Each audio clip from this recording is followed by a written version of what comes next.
नमस्कार. कविता झुमींच्या या भागात तुमचं स्वागत. गेल्या काही भागांपासून, काही एपिसोड्स मधून आपण ऱ्हस्व दीर्घ अक्षर, जोडाक्षर, मात्रा, वेलांट्या, त्यांनी शब्द तयार कसे होतात आणि त्या शब्दांच्या मात्रा कशा मोजायच्या हे बघत आलोय.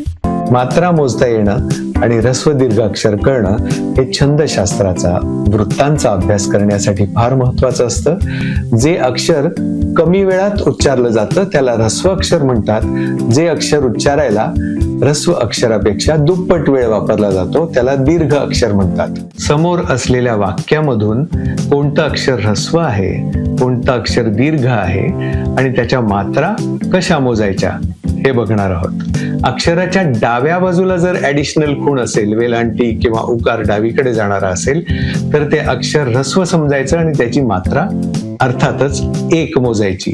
अक्षराच्या उजव्या बाजूला किंवा अक्षराच्या वर किंवा अक्षराच्या खाली असलेला उकार सुद्धा जर उजव्या बाजूला जात असेल तर ते अक्षर, तो उच्चार दीर्घ मानावा आणि अर्थातच त्याच्या मात्रा 2 मोजाव्या.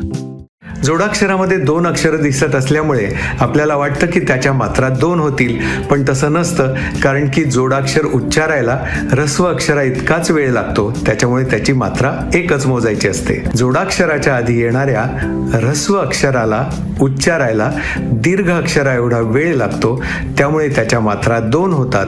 क्ष आणि ज्ञ ही 2 अक्षरं सुद्धा एकाच मात्रेची असली तरीही या 2 अक्षरांच्या आधी येणारं सुद्धा ऱ्हस्व अक्षर जे असतं ते दीर्घ अक्षरा एवढ्या लांबीने उच्चारावं लागतं. जोडाक्षराच्या आधीच्या ऱ्हस्व अक्षराच्या मात्रा 2 मोजाव्या लागतात. हे खरं असलं तरी याला सुद्धा अपवाद आहेत बरं का. आपण म्हणतो उन्हाळा, पन्हाळा.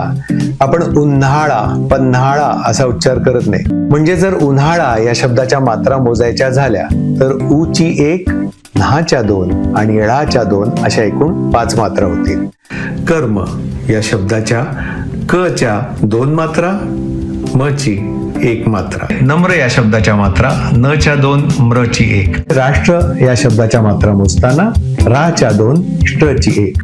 गोष्ट तशी छोटी पण फार महत्वाची, त्यामुळेच आपण करून पाहतोय. कविता झूम इन. भेटूया पुढच्या भागात. तोपर्यंत शुभेच्छा.